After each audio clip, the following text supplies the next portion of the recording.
at the end of the 70s and 80s during the Soviet Union's invasion of Afghanistan. Pakistani involvement was vital for North Korean and Chinese efforts to support the Mujahideen. So the Pakistani Secret Service, the Inter-Services Intelligence, started using the Mujahideen and later the Taliban as a subdivision of its foreign operations.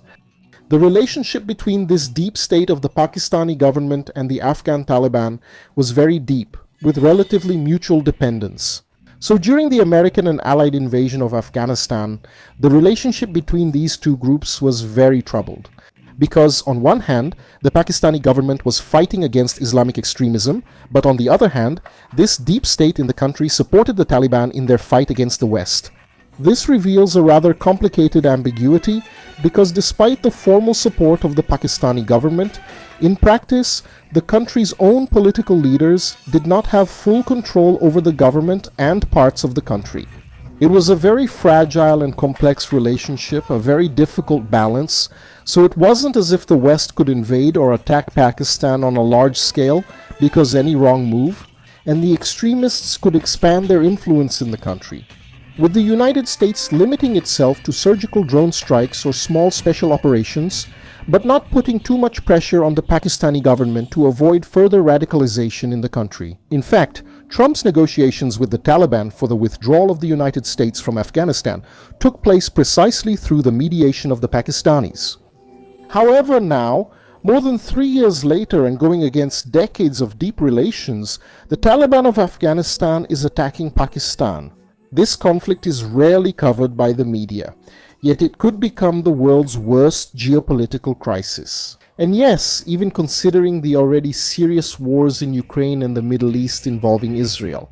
And in this video I was going to explain what is happening, and why this has an even more dangerous potential than the already dangerous conflicts that are ongoing. But before that, don't forget to subscribe to the channel and share the video with everyone you know. To help the World Geopolitics channel continue to exist, your support is absolutely essential for the channel. I'm Adriano Peta, and this is the World Geopolitics channel. See you next time.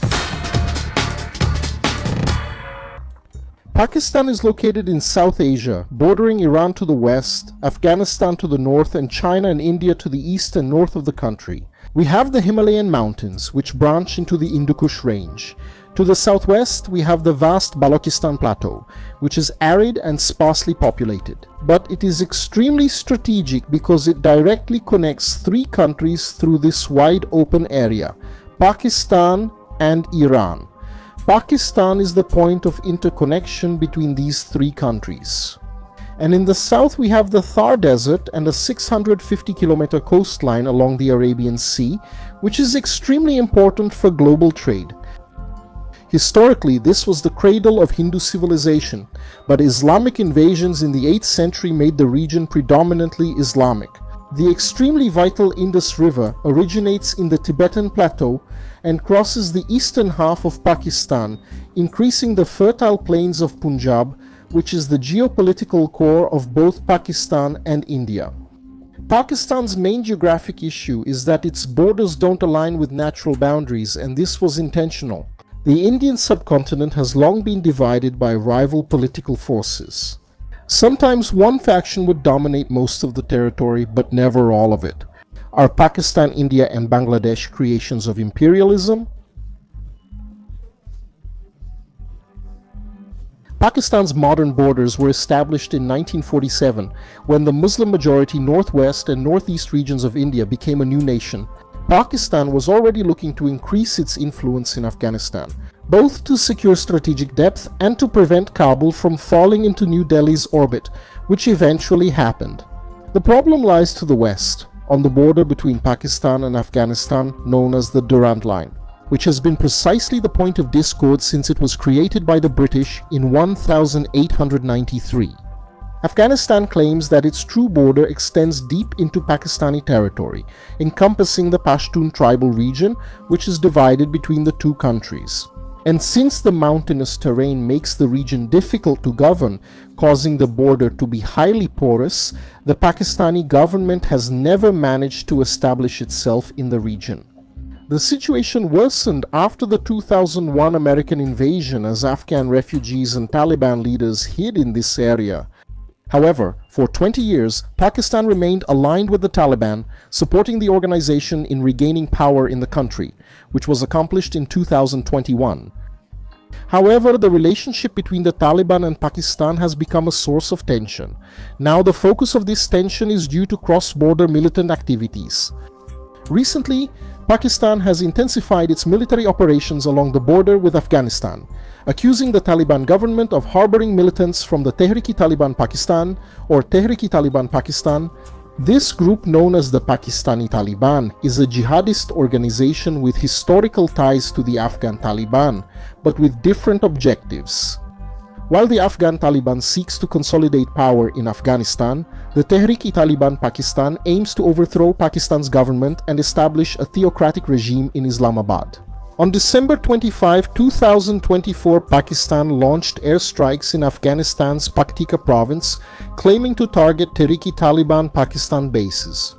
These bombings resulted in 46 deaths according to reports from Afghan authorities. Islamabad justified the attacks as a response to a series of attacks on Pakistani soil attributed to the Tehrik-i-Taliban Pakistan. On December 27, 2024, the Afghan government, controlled by the Taliban, announced retaliatory attacks against targets inside Pakistan, accusing the country of carrying out military operations that violate Afghan sovereignty. Reports indicate that 19 Pakistanis were killed by the 28th, and the number increased after that, in addition to 3 Afghan civilians. And the reason for this problem is that old Durand line I mentioned a little while ago. Afghanistan has never officially recognized this border, and for Pakistan the Durand line is a legitimate international boundary. Afghans see this line as an arbitrary division of ethnic communities like the Pashtuns who live on both sides of the border.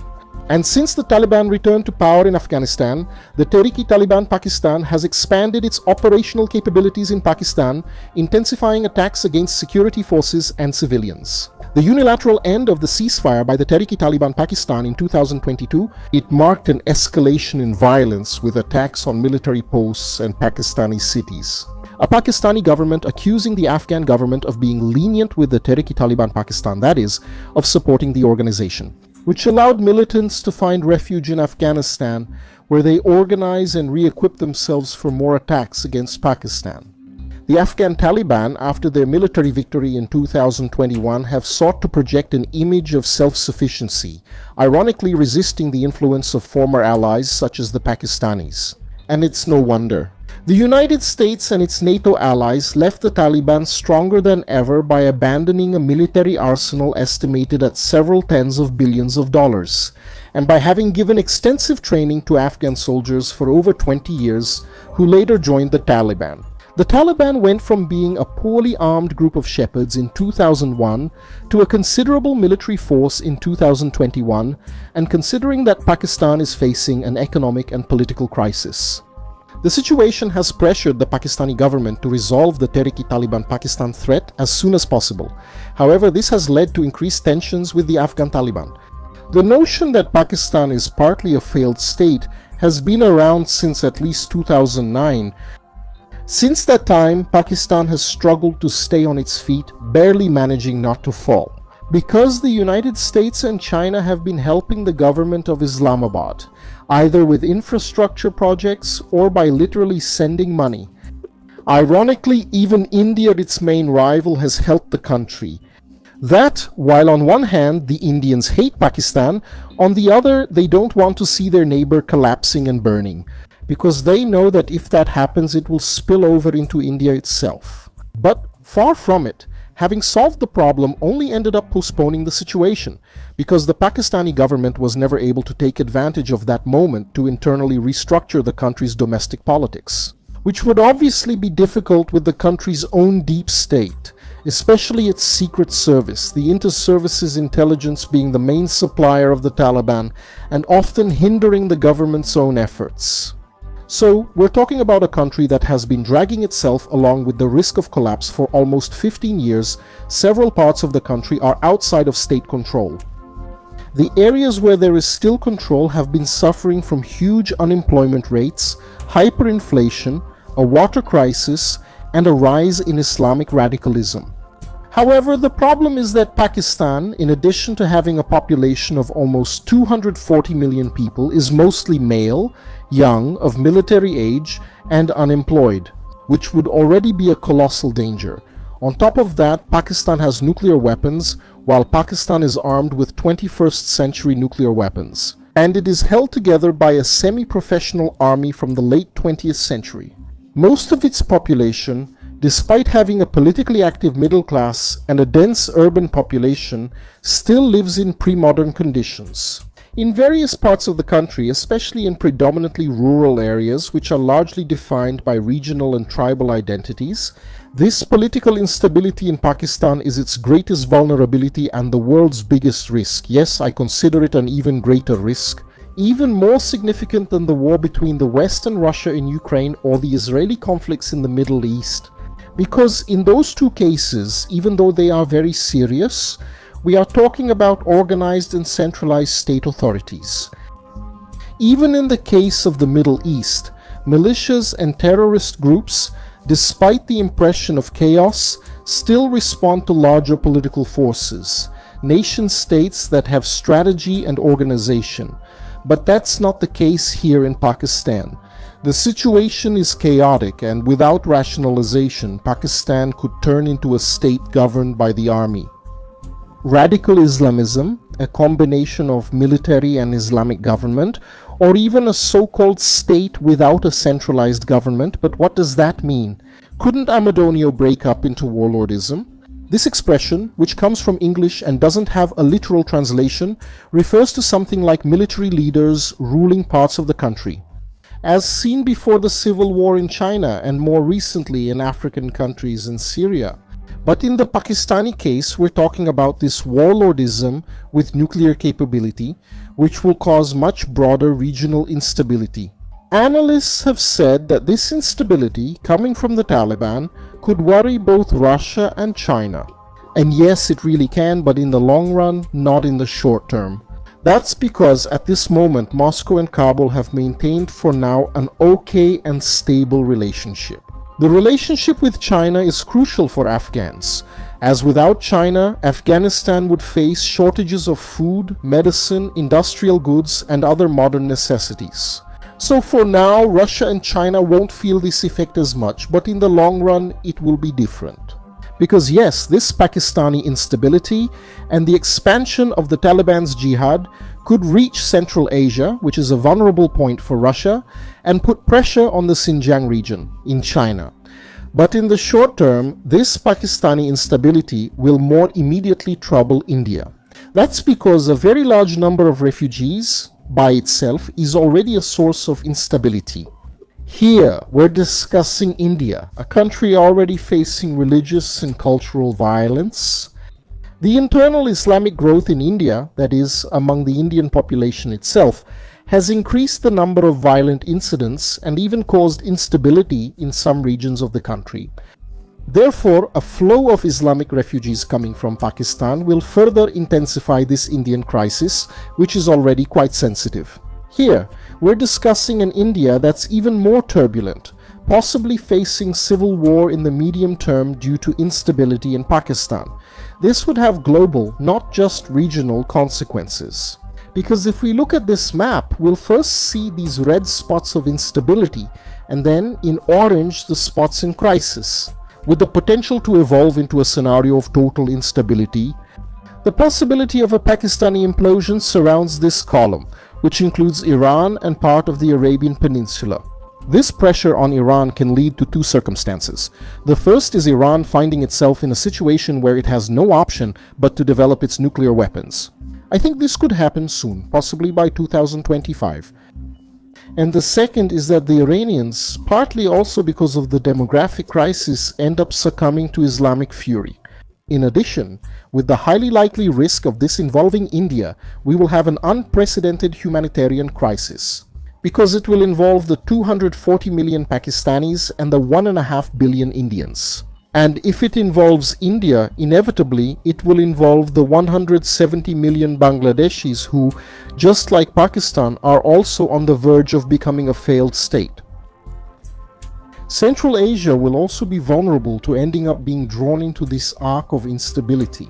Since this will affect demographics because of the influx of refugees, and it will also impact their trade and supply. We're talking about an area that will involve a significant portion of humanity, access to the main trade routes, both maritime and land, and it's connected to other sensitive areas and different from previous decades.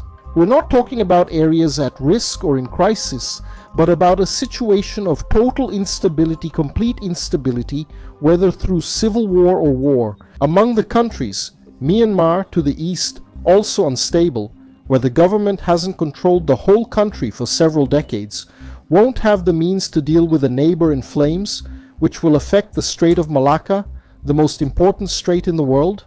And we can't forget to mention that next to all this instability, we have Turkey, a direct gateway to Europe, and that is also already showing signs of the first effects of the demographic crisis, while it continues to receive refugees in the region and also faces problems like hyperinflation and self-unemployment. So, the risk of an open war between the Taliban and Pakistan, or the collapse of the Pakistani government, that is currently the biggest threat we face. Even in the face of the problems in Ukraine and the Middle East, here we'll see an even greater domino effect, plunging all of Eurasia into chaos. And interestingly, it's talked about very little, and when it is, it's treated as a marginal issue of little relevance. Something about tribal militias or a smaller scale conflict when it's actually the opposite. This is the most serious point of the current crisis.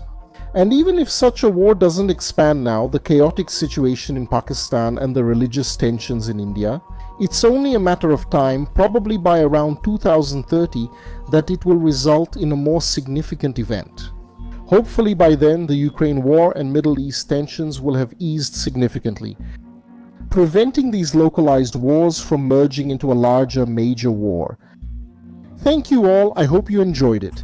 And don't forget to subscribe to the channel and turn on the notification bell. Follow us on Telegram and Instagram to stay updated on channel news.